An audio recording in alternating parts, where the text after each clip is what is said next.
RSS ಪಥಸಂಚಲನಕ್ಕೆ ಅನುಮತಿ ಪಡೆಯುವ ವಿಚಾರಕ್ಕೆ ಸಂಬಂಧಪಟ್ಟಂತೆ ಧಾರವಾಡದಲ್ಲಿ ಸಂಸದ ಜಗದೀಶ್ ಶೆಟ್ಟರ್ ರಿಯಾಕ್ಟ್ ಮಾಡಿದ್ದಾರೆ. ಸಿಎಂ ಹಾಗೂ ಪ್ರಿಯಾಂಕ್ ಖರ್ಗೆಗೆ ಏನಾಗಿದೆಯೋ ಗೊತ್ತಿಲ್ಲ, ನಿಮಗೆ ಧೈರ್ಯ ಇದ್ರೆ ಆರ್ಎಸ್ಎಸ್ ಬ್ಯಾನ್ ಮಾಡಿ. ರಾಜ್ಯ ಸರ್ಕಾರಕ್ಕೆ ಸಂಸದ ಜಗದೀಶ್ ಶೆಟ್ಟರ್ ಸವಾಲ್ ಹಾಕಿದ್ದಾರೆ. ಸಿದ್ದು ಸರ್ಕಾರದಲ್ಲಿ ಕಾನೂನು ವ್ಯವಸ್ಥೆ ಹದಗೆಟ್ಟಿದೆ, ಆಡಳಿತ ನಡೆಸುವಲ್ಲಿ ಕಾಂಗ್ರೆಸ್ ಸರ್ಕಾರ ಸಂಪೂರ್ಣ ವಿಫಲವಾಗಿದೆ ಅಂತ ಧಾರವಾಡದಲ್ಲಿ ಸಂಸದ ಜಗದೀಶ್ ಶೆಟ್ಟರ್ ರಿಯಾಕ್ಟ್ ಮಾಡಿದ್ದಾರೆ. ಕ್ಯಾಬಿನೆಟ್ ಅಲ್ಲಿ ಈ ಸಬ್ಜೆಕ್ಟ್ ತೆಗೆದುಕೊಂಡು ಹೋಗಿ ಅಲ್ಲೇನೋ ಒಂದು ಇವತ್ತೇನು ಚರ್ಚೆ ಆದಲ್ಲ, ಅದ್ರ ಪ್ರಕಾರ ಚರ್ಚೆಯಾಗಿ ಒಂದು ನಿರ್ಧಾರ ಮಾಡಿದಂಥದ್ದು ಆರ್ಡರ್ ಅಲ್ಲ.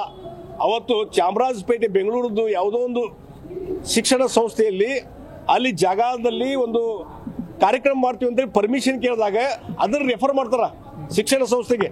ರೆಫರ್ ಮಾಡಿದಾಗ ಶಿಕ್ಷಣ ಇಲಾಖೆಯವರು ಹೇಳ್ತಾರ ಈ ರೀತಿ ಶೈಕ್ಷಣೇತರವಾದಂಥ ಕಾರ್ಯಚಟುವಟಿಕೆ ಮಾಡಲಿಕ್ಕೆ ಅವಕಾಶ ಇಲ್ಲ ಅನ್ನುವಂಥದ್ದು ಒಂದು ಅವರೊಂದು ನೋಟ್ ಮಾಡಿ ಒಂದು ಆರ್ಡರ್ ಕಳಿಸ್ತಾರ. ಯಾರಿಗೆ? ಈ DD5 ಮತ್ತೊಂದು ಸೆಕ್ರೆಟರಿ ಇವ್ರಿಗೆಲ್ಲರೂ ಕಳಿಸ್ತಾರ. ಅದರದ್ದು ಕಾಪಿ ಇದು. ಅದನ್ನ ಹಿಡ್ಕೊಂಡು ಇವರು ನಾಟಕ ಮಾಡುವಂತ ಕಂಪನಿ ಸಿದ್ದರಾಮಯ್ಯ ಬಿಡ್ರಿ ಅಂತ ಹೇಳ್ತೀನಿ. ಅದಕ್ಕೆ ಆಯ್ತು ಬಾ, ಇದರಲ್ಲಿ RSS ಅಂತ ಎಲ್ಲಿರ ಆಯ್ತು ಬಾ, ಅಲ್ಲ ಕರೆಕ್ಟ್. ಮತ್ತೆ ಪ್ರಿಯಾಂಕ ಖರ್ಗೆ ಯಾಕೆ ಸ್ಪೆಸಿಫಿಕ್ ಆಗಿ RSS ಬಗ್ಗೆ ಮಾತಾಡ್ತಾರೆ?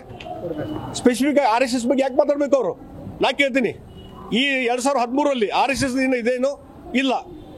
ಅದು ಬಿಟ್ಟು ಇವತ್ತು ಸ್ಪೆಸಿಫಿಕ್ ಆಗಿ ಅವರು ಲೆಟರ್ ಏನು, ಮೊದಲೇ ಲೆಟರ್ ಏನದು ಅವ್ರದ್ದು? ಫಸ್ಟ್ ಲೆಟರು ಇವತ್ತು ಸಾರ್ವಜನಿಕ ಸ್ಥಳಗಳಲ್ಲಿ RSS ಚಟುವಟಿಕೆ ಮಾಡಬಾರ್ದು ಅಂತ. ಹಾಗಾದ್ರೆ ಅದ್ರ ಬಗ್ಗೆ ಏನು ಕ್ರಮ ಕೈಗೊಂಡ್ರೆ ನೀವು?